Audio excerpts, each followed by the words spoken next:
Alright, hey guys. So, what I'm going to do is go through a quick tutorial and a demonstration of making your winter birds project.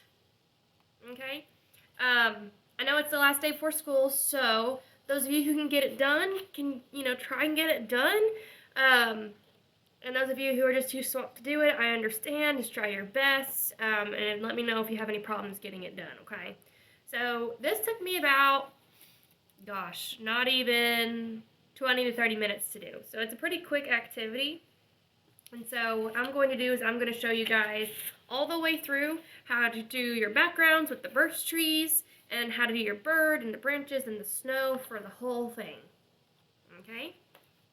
Alright, so let's first focus on doing our background, which is the birch trees, and that's what we want to be behind our birds. So what you're going to need for this is you're going to need a white sheet of paper, could be notebook paper, it really doesn't matter. And then you also need like a piece of colored paper, construction paper, or you can do white paper and then just color the background of it after, okay? Just so that our birch trees can stand out against a color in the back.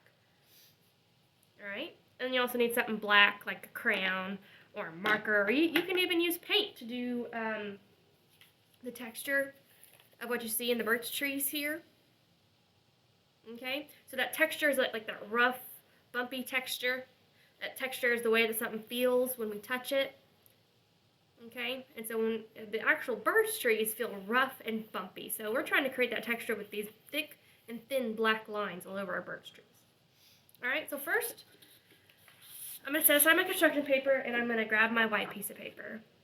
I also need scissors for this because I'm going to cut my white piece of paper into some strips to be my birch trees, and they can be a mixture of thick and thin, big and small,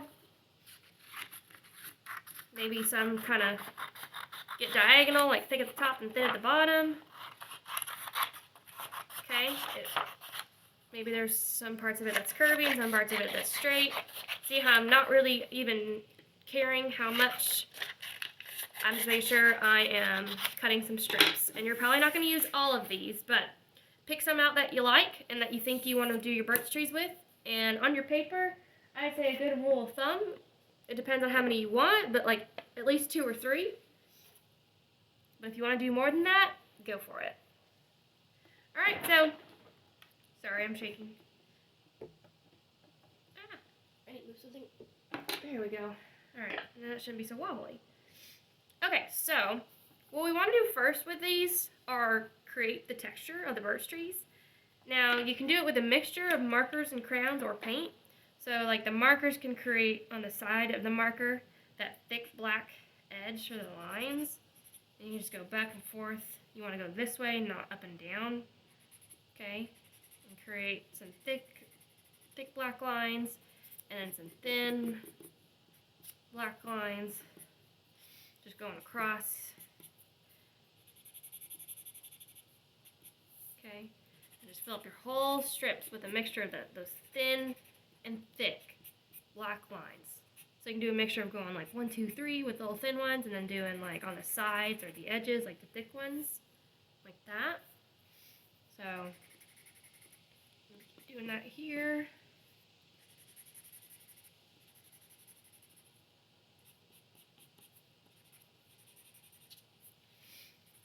This is really easy to do with paint. If you have paint at home, all you need is some black paint and then a little piece of construction board, so that you can dip the edge of your construction board and then use the edge of the construction board to just dab for the thin lines and then scrape for the thick ones. That's what we did in class last week with those of you who were able to be in class. So, just filling in some spots. Alright, I'm going to stop there so I can keep going, but you're welcome to keep going in as many of the strips for the trees that you want. I'm going to get my construction paper, and your paper might line up with like the same length as your background, which is good. It doesn't have to be though. Okay, I'm going to go ahead and get these glued down to the back of my construction paper.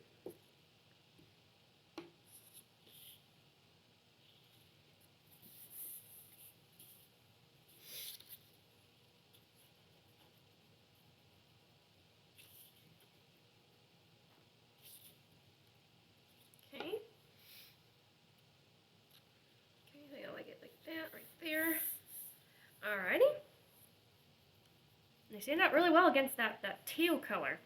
Alright, now I'm going to get something black, crayon, marker, whatever, and I'm going to draw some branches going off the trees in like the Y shape. Okay. You can go all the way across the tree if you want it to. Doesn't really matter.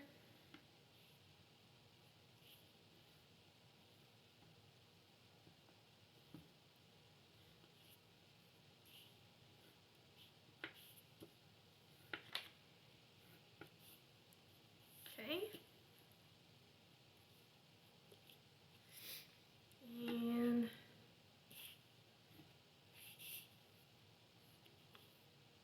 I think that's about good for the branches, because my birdies need something to stand on. Or they might just be on a tree. I don't know. It's up to you. Some people didn't even want to do branches. Alright. Alright, so we've got our background for our birch trees. What goes on top? The birds. So, I have for you guys made a neat little template for your birds so that you can cut out all the shapes and parts of the birds, like the head, the body, the wing, the tail, and the beak, and then you can put them together wherever you want on your paper. Or if you'd rather, you could create like a big sheet of paper with color all over it, and then use these as a stencil. You just got to cut them out and then lay them top and trace them. But that's a little bit more complicated, so feel free to just use this, or just create your own shapes. It doesn't really matter. You know, you just want it to be kind of like the shape of a bird. Alright, so I'm going to go ahead and cut these out. I'm also going to be thinking about what colors I want my bird to be.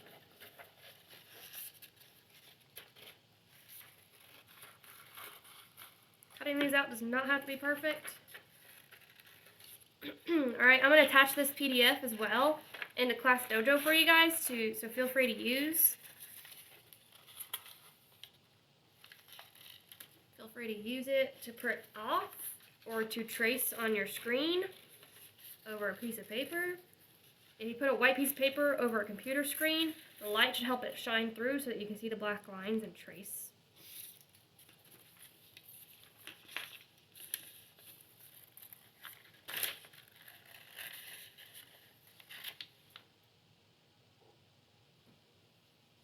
Okay.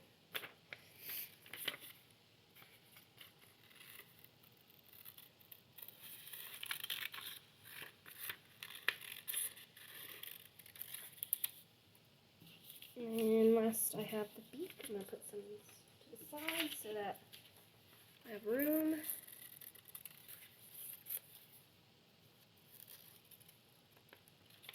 Alright.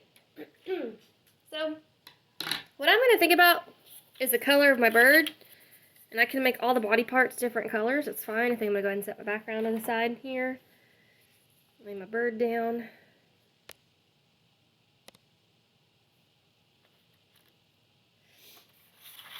Okay. I need to decide what colors I think would look nice against that blue background I have. So whatever color is your background, decide what colors your bird might look nice against it. So with blue, colors like orange and red and pink all look pretty good, and yellow look pretty good against that background. So like this background is teal color, it's like a very cool color background. So using warm colors that remind us of like the sun and fire, like orange and red and yellow, will help it stand out against it, because cool is the opposite of warm. Alright, maybe even some purple in there. Okay. Alright, so first, make sure I got all my parts. Okay, let me go ahead and arrange them the way I think it'll look best. Whichever way I want my bird to be facing.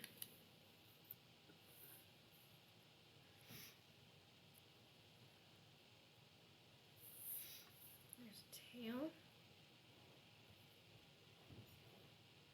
Tail can be up, it can be down, it really doesn't matter. I think that looks pretty good. Oops, stuck to my finger. Alright. So, Let me start with the head and what color I want that to be. I think I'll make it orange. It's kind of harder to color them once they're really small, but we'll do our best. And then it needs an eye. Okay, so my head's got an eye now. The beak, maybe I want the beak to be purple instead of what the color typically is. Go in all one direction so that I don't mess up my little beak here. It's really hard to do it with such a small piece. You can color them before you cut them out. That's an option. It's just you might have to flip some of them over in order to get them facing the right way. Let's get a little piece here. Okay.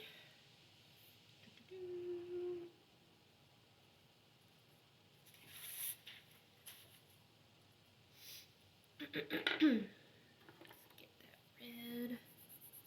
Comes out kind of pink though. Sorry, it's shaking a lot.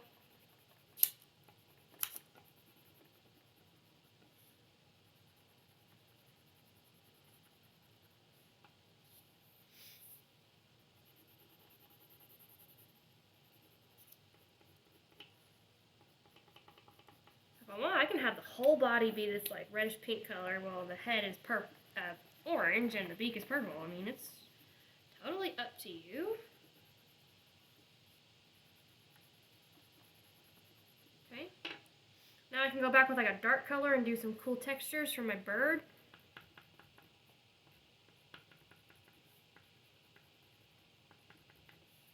Remember we learned that birds have texture?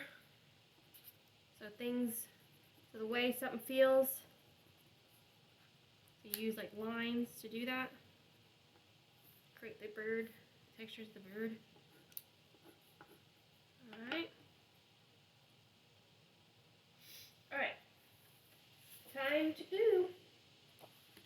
Okay, so start with the body. Put it where I think it would look nice. Glue that down.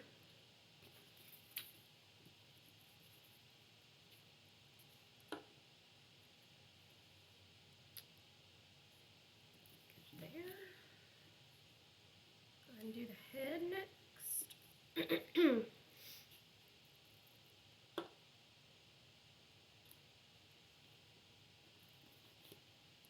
Beak.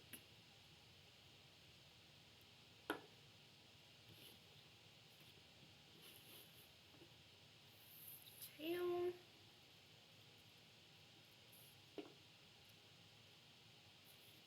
And the wing.